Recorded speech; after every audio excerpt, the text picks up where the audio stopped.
মির্জা আব্বাস, রাজচন্দ্র রায়, doctor Mosharraf Hossain, doctor Moin খান, নজরুল ইসলাম খান, সেলিমা রহমান, যারাই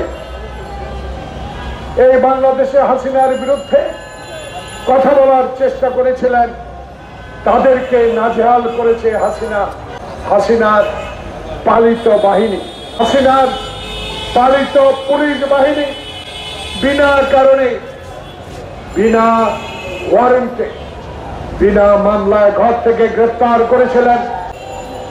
যারা ওই সকল অগণতান্ত্রিক কাজ করেছিলেন, ডক্টর প্রফেসর মোহাম্মদ ইউনূস আপনার মতো একজন গুণীজন ব্যক্তির আমলও এখনো তারা আপনার চারিপাশে আপনার সরকারে বসে আছে, যারা আপনাকে অস্থিতিশীল করে তোলার হীন প্রচেষ্টা চালিয়ে যাচ্ছেন। তারই মধ্যে আজকে মফিজুর রহমান লিটনের দেওয়া 3টি নাম।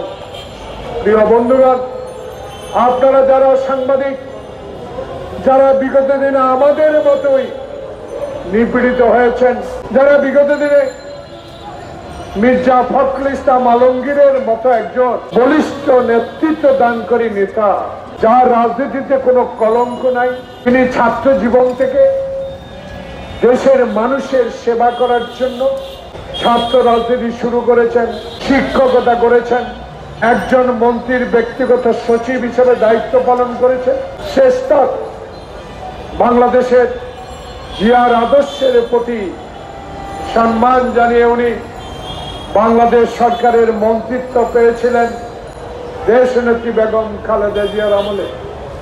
সেই নেতা আজকে বাংলাদেশের বৃহত্তম একটি রাজনৈতিক দল জাতীয়তাবাদী দলের সংগ্রামী মহাসচিব।